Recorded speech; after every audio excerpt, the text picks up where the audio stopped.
e ya oda chinti fa ne personal said ye ne ye hwe wapomudi ho nsem wapomudi nso so no e ya oda chinti misro yedi nkomo se ya no afa bi dia to ekotodwemu na yensan konkodi nkomo Star Health Clinic Dr. Penyeyo wo Dr. Isaac Frimpong watena se na emeka de se kwa na ya na se dia sa asha mafrobu ma ebusa nze promotion be no yo be ka se dada no a ye kodi bronya die na si aginamu akopim new year e ma wudie mu scan ne scan ahodo bia obebo wura Star Health Clinic no Dr. Isaac Frimpong say wo yo ba o mbetwa chew kwa ya wo monye wo hwe ma me nkɔ ne ho na ye ni nkomo Dr. Frimpong eden so ya da foforo awrade aye akwa ba mejoso na mpombo ko di awade adom de nkopa Star Health Clinic ene de na mode ejai all right ma me chia ahwefo nyina bebia wo bia ye chia oba program yi so hye so ye be bon komo kakra ene nso se de bibia ye no na ene no ebe ye bibi sonko kakra ene se on se empotam ha nyina de ye fa awode ho yawe any awo ho nsem fibroid ovarian cyst the tuber blockade there a Star Health Clinic and it me treat or britia wa bi mu enchakra na ekwa ensan embabium na eboa ma osan nya wawo a wo hwehwe na oni se yare bebre na ya na eba no bebre na nso so nye yare nko akeke na aba wo oni se ya yare bi ti se epilepsy yare no epilepsy etwere yare onim se yesa wo hopa but yenka ho asem happen sade e bana ni pani mu no hwia na ekopa atra be hye no se be ya wonwe ne se no moye ho adwuma ye treat pa ba yenka ho asem pe anya no pe ya yare bi no mo saa no enye physical yare okay I was spiritual backing okay and the ya fire yare bi ti se ti se obi ya to ne dura ne nan ya ho no ya no na so be hwe na mpa ne bi hye ne nam ni ade ne nan na so akotia bibi so saa de ka na watia bibi so bia na obi na ye obi aduro ba oni ni din se na akofa wo so na wakotia so na ye wo saa ya we no nyina etreat wa Star Health Clinic ho okay ba ye nka ho asempen because niam bi wo ho aya na ye nka wa bonten bebre okay say no tira mo de number ne tudwa no nti nipa ne fra na say and from ye ya ye besimi de wo saa ya we no a ye beji bre treat ya ma ye pa na tumi afiri ho na say bebre na nso so say the last na ye ka say obi wo ho awo ohwehwe awo ohwehwe achema na ye be chemu ma obeti ase say bi wo ho na ya we bi wo ho nti na emma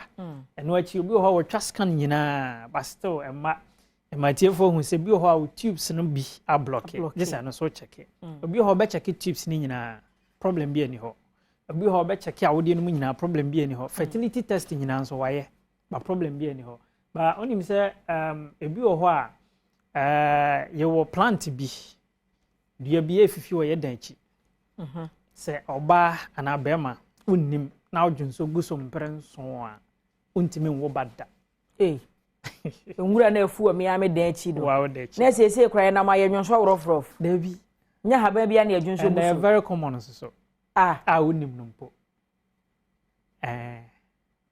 e dey say o manfo tiati ahaban we ya refer no obrane atuata no so unim no yes obrane atuata e bi friend tweta ye ona say apemfo so de sawo good and ye nwonso we say eboa wo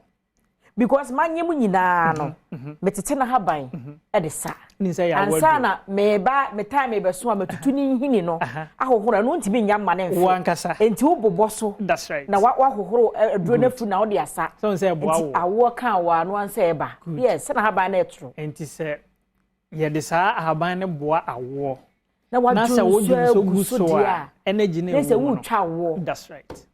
wow nti so ye be ma na utajun so guso mpere nso a obe ma na ntimi wo babiom saa na wo ye oba nso so na ojun so guso mpere nso a wa wotwa ho awo wo bia ntimi wo kira haban ne say awonye pacho aja se ene ya ne ma awo bebre ma na nye ni nyina na ya na eye yawe bi na aba bebre na ye mfomso anketenketi bia na ye nim that's right and you know why your lab nyina your scan nyina so still awo ma you said you treat this condition so okay our Star Health Clinic on na obetimi anya ba no e de ato nan so na se eno na ye problem nyina obetimi aba na yetimi ahwe atwiti ama obi wo ho a awo a wonya anase awode mu yawe a wonya start from say oda na obi ne na beda and so very common pa and your oda haban bi wo ho a say o de kan ho wa bra wonim ana wonim say was spiritual marriage na how a o de kan ho pe sa honhom no komba biom okay and so no your oda soaps binom ne ade a ye de sa haban ni bia ye ho Star Health Clinic ho wo butimi beto na wo de adware di dware a sa honhom ni nyina san fi wachi okay eno achi say bia oni obi na tifie wo susu say o de bone ana oyebeyifo na uzuzu se otimi ye bibi betimi ahawo a sa spiritual soap ya make kan ye o de kan ho a beyifo bia na oni ase na se ye nam a ye kobai ye hia bambo se obeye adwuma anye sika ana obesori akọ adwuma ba bambo nka ho anye yo bible ne kwase ye nam honamu de nso ye ntusa honamu that's right okay de ye honhom ayete body there be na say doctor from pon we say wa anyade ade cha tinso ampa say me ne wanda nti enfie mienu enti wo spiritual soap ne nti wo ma hanka ho asem da ma manfo ntubirika ebepem na mekwa maji bi medwane de o mo ne say ni ma bi wo ho a na ye batie nka na bonten oh okay but as a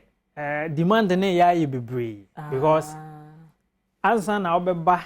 Star Health Clinic na memma o sa soap ni bi no just wa ha me ache yes recorded memma order oh okay memma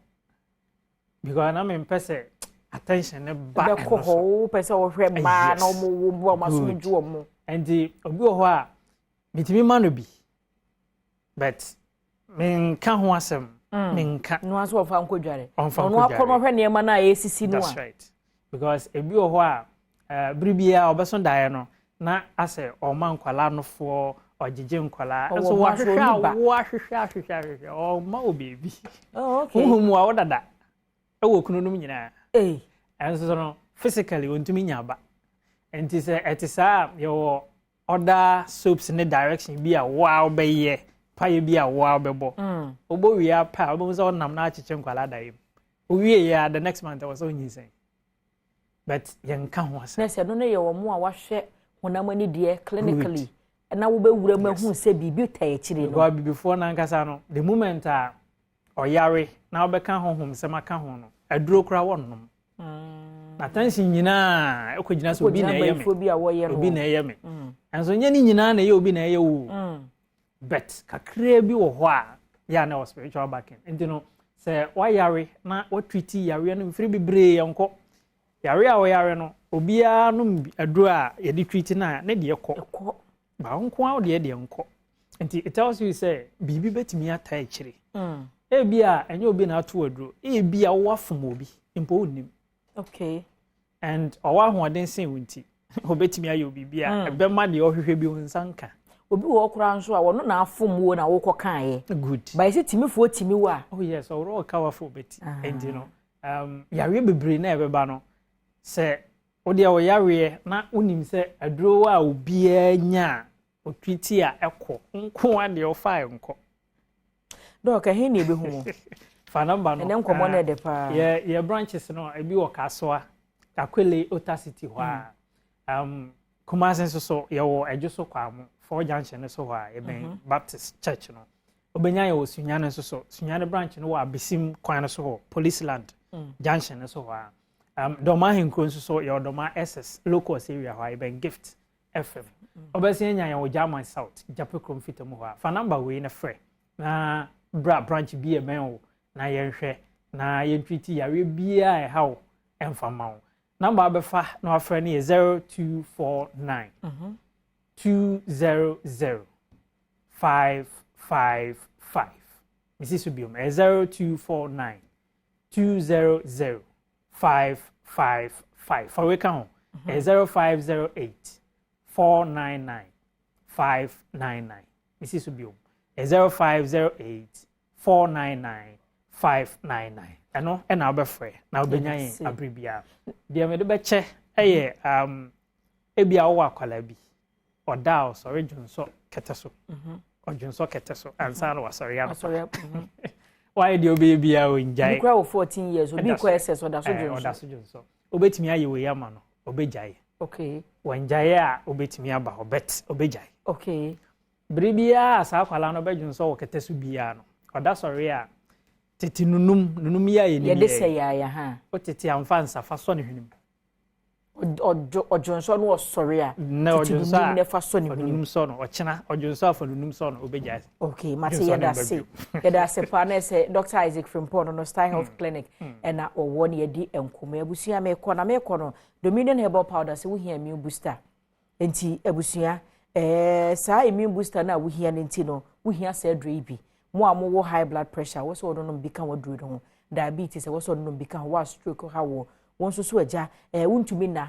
mesre wo hia bi pa wo sa tiri kuma ne ba ko na de agu nso hiem no anom na no pansa na wakɔ adwuma so enwumere so didi wie na wo beda na wabobi Dominion Herbal Ointment nso wo ho ohonam ba bia ye wo ye bia no joint pains bedofo pebine fa twitwi na oba bia be ye kama 0543 158195 and 0249 591 mesre unya mfie dumienu a wonka ho obi a wanyam ene obi a wo makwada du fo so enka ho na ye na ye homra ye ba nkobotwetwe nde aka chi no ebetwa so